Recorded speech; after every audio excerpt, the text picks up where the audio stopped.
Hello, thank you for joining us on the I'll Just Burn Some One Question series. My name's Jules McKean and I run the global media practice out of London. Apologies for the lighting, that's winter sunshine for you. Today on the One Question series for autumn-winter 2022-23, I am delighted to be joined by David Amodio. Hi, David. Hello, nice to see you. Thanks for coming. So David is Deputy Head of Commercial Innovation at 4Studio for Channel 4, and he oversees Channel 4's commercial innovation across its core business. He also leads Channel 4's social arm 4Studio, and that works with advertisers to create branded entertainment and advertising solutions across all of Channel 4's social channels. He was previously responsible for delivering revenue across Channel 4's VOD business, All 4. And during his time at Channel 4, David successfully launched a number of products, including Europe's first programmatic broadcaster platform, Premium Video Exchange, which later became M4 Markets, sorry.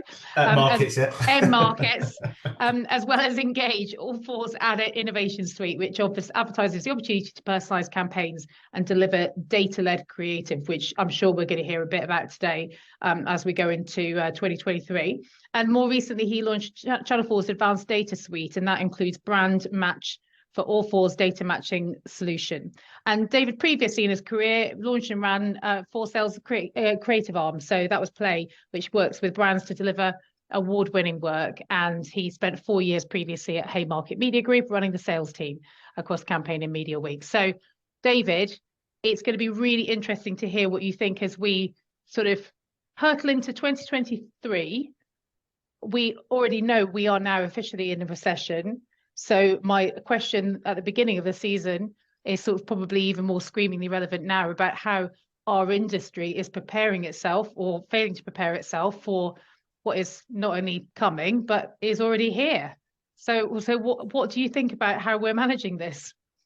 Well, I actually think that, like most industries, I think because of what we've just gone through over the last few years, we've actually become a lot more adaptable and resilient than perhaps we were. So I think we're in better shape now than we would have probably been a few years ago. That's not to say that we're all ready, because I don't think you're ever ready for what we're about to face. But I think it's important to sort of set the scene a bit first. I think the industry actually recovered really well from COVID. A lot of businesses had their best ever year last year, and then obviously Putin invaded Ukraine and the government sort of imploded. Liz Truss and Kwasi Kwarteng had their mini budget, so it feels like we're sort of back to at least where we were before the pandemic, and now we're facing all those horrific things like inflation at 11%, interest rates at ridiculous rates, energy crisis. So the stark reality is that people have got less money in their pockets, and that has a profound effect on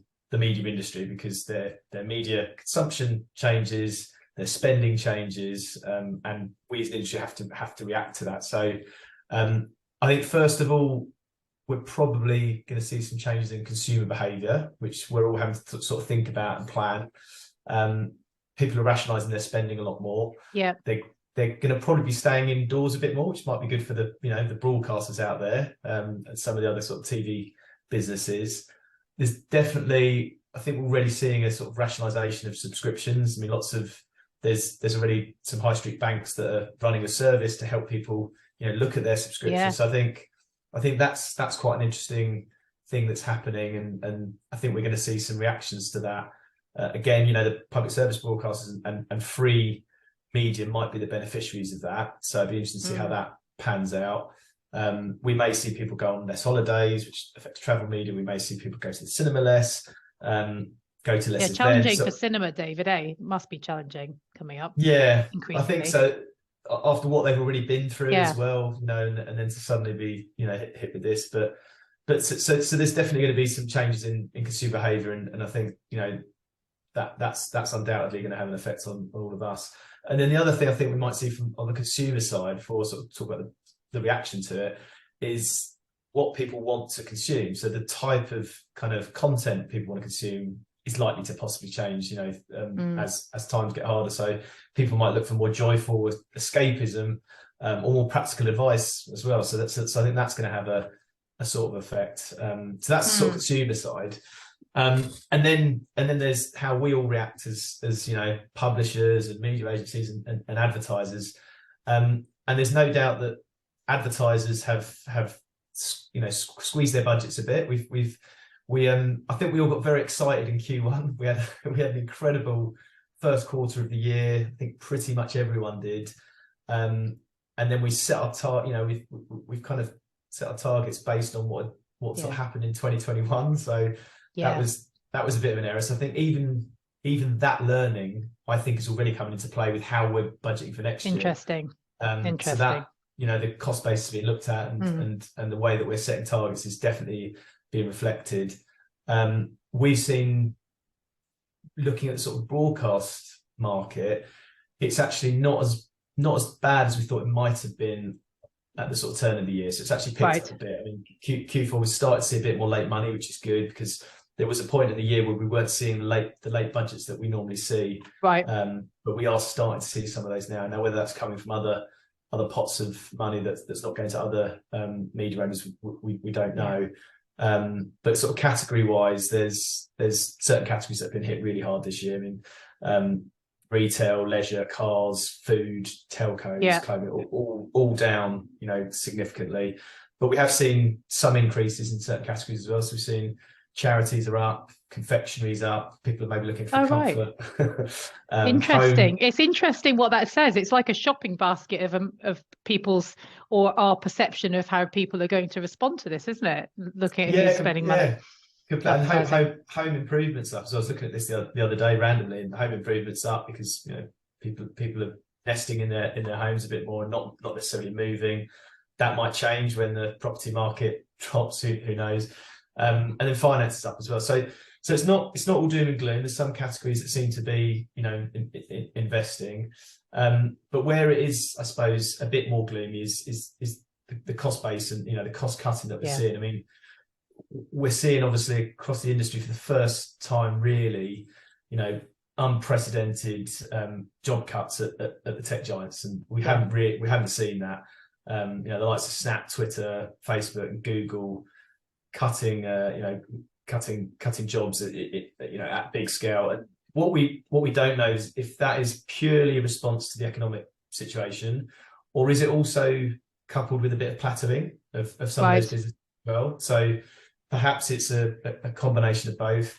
And I think it's probably fair to say that some of the more mature businesses have maybe cut their fat previously. So maybe they're running leaner operations. I think, Channel 4 certainly have always run quite a lean operation. So there's maybe not as much fat to be cut there as there is at some of those big tech businesses. So it may be also the kind of ownership structure, in terms of if some of those companies have never made a profit, and suddenly assuming that they're not the big listed ones, that actually refinancing has become, sort of, I suspect in some quarters of technology, getting to the next round of investment has been the specific need. So therefore kind of revenue figures or customer figures, but without a look at EBITDA. So it does seem like the ones that are more stable are the ones where you've got quantifiably got an EBITDA you can kind of cut into a little bit if you need to invest, rather than constantly looking for external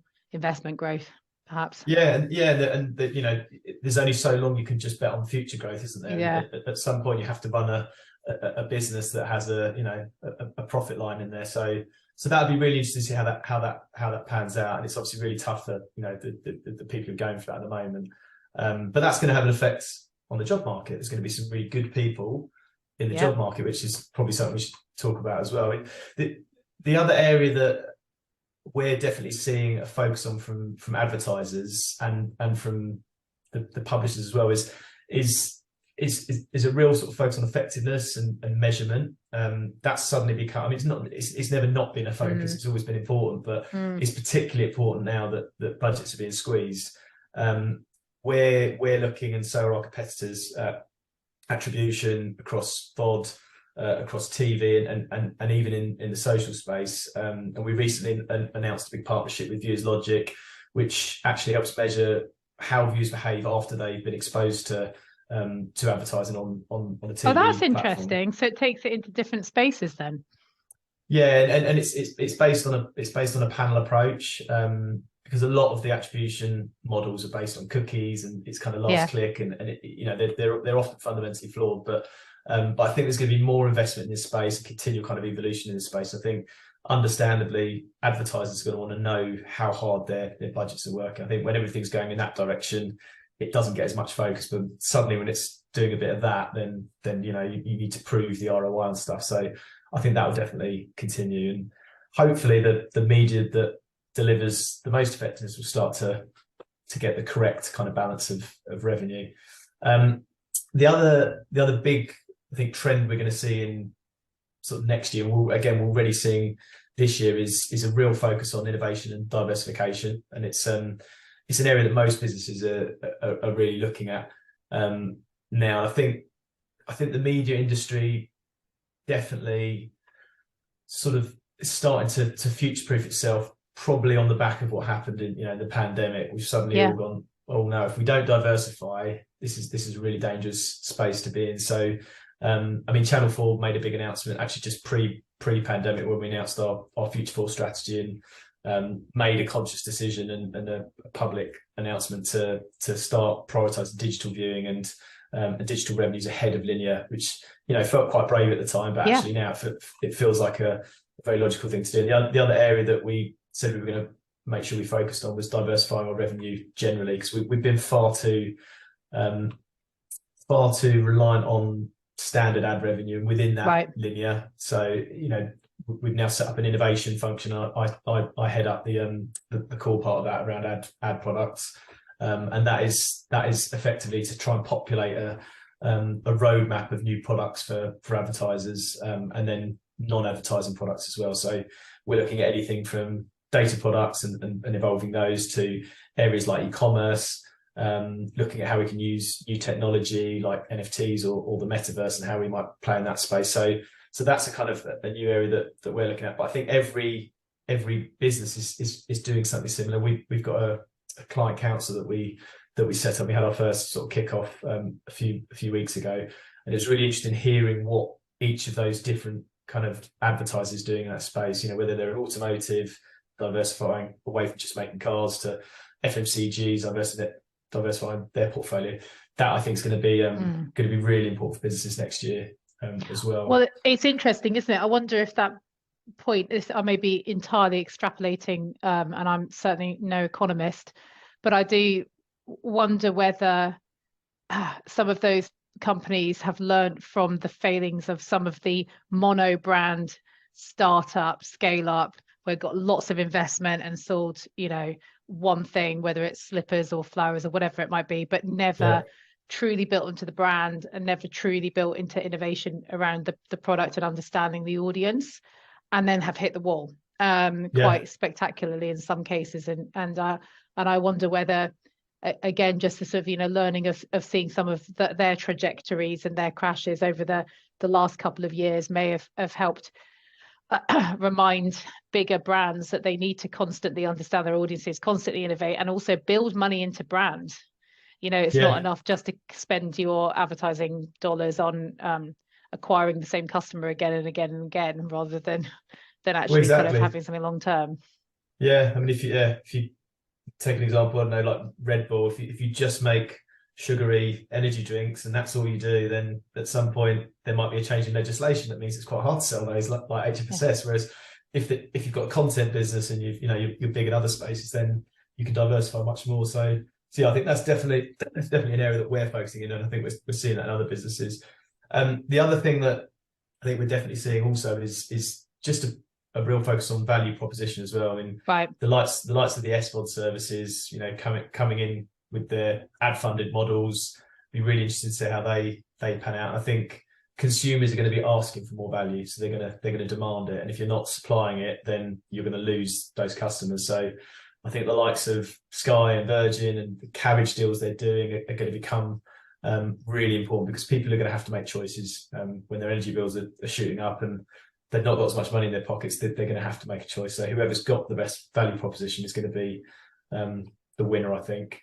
And that's where to your point, that bundling comes into that as well, doesn't it? And carriage, and people like Samsung investing very heavily in becoming the content partner, and it's just quite interesting the way that dynamic's going in this market. Yeah.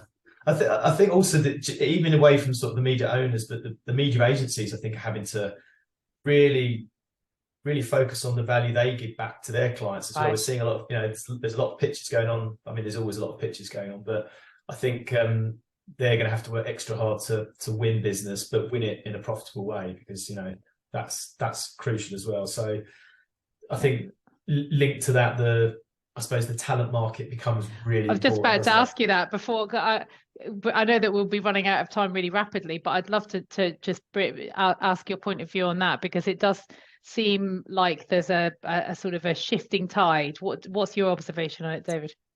I mean, there's been a talent gap, hasn't there, for sort of since 2020. It's been really tough to hire good people, and when you do hire good people, they get brought back. And Yeah. I would guess, it's purely a hunch, that there's going to be a bit more power sort of shifting back to the companies and the recruiters, rather than the candidates themselves. We're going to see some really good candidates in the market, and we haven't had that for a long time. So I think that's probably quite a good thing for the businesses. But if they've got recruitment freezes on, then it's there's not a lot they can do about it.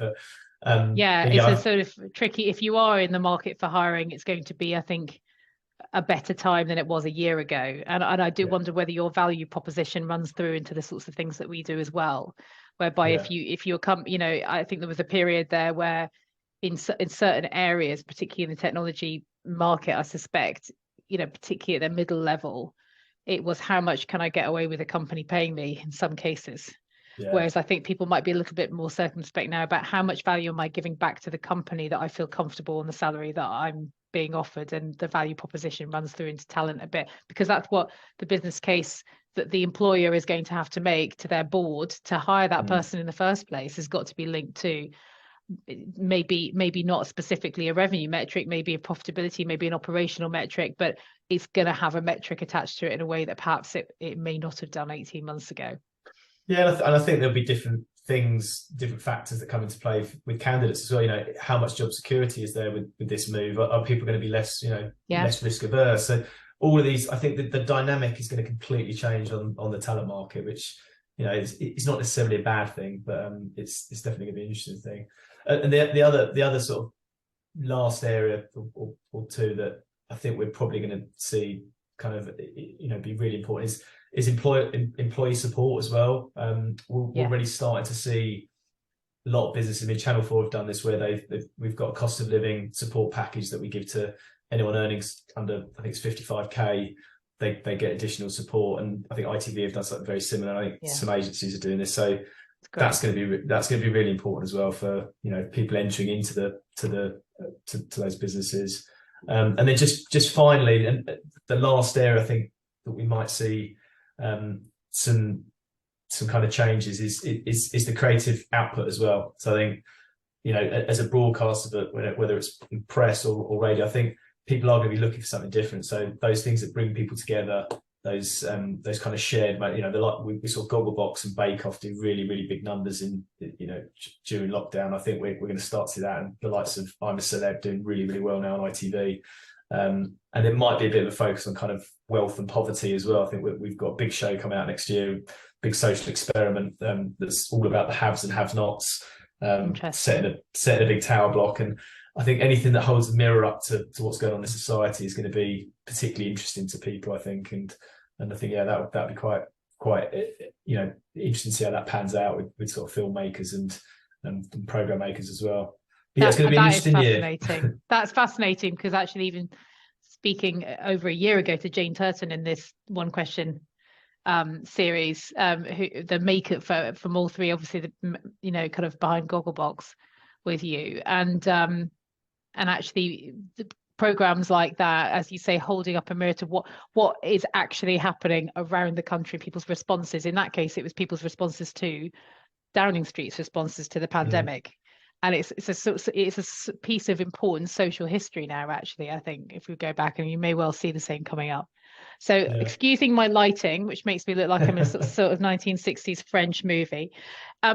Just to finish, what is the one thing that there is a level of optimism buried in there, I think, David, about creativity? Is that the one, if we can end on a high, is that the thing that you think you know, there's an agility there, perhaps a sort of a resilience that's baked in from you know, learnings from the pandemic, and a little bit of creativity that might creep into 2023 for us to look forward to. Yeah, no, I think tough times bring out the best in you know, the human species. So I think as an industry, we're just part of that. So I think we will continue to innovate even more. We'll continue to bring out more interesting products for advertising. That's what we're focused on doing. So yeah, I genuinely think we're not in as bad a position as we might think, and I think the pandemic's almost helped prepare us for this. Brilliant. David Amodio, thank you so much for joining us on the Odgers Berndsen One Question. Pleasure. Thank you very much. Thanks for having me. Thank you.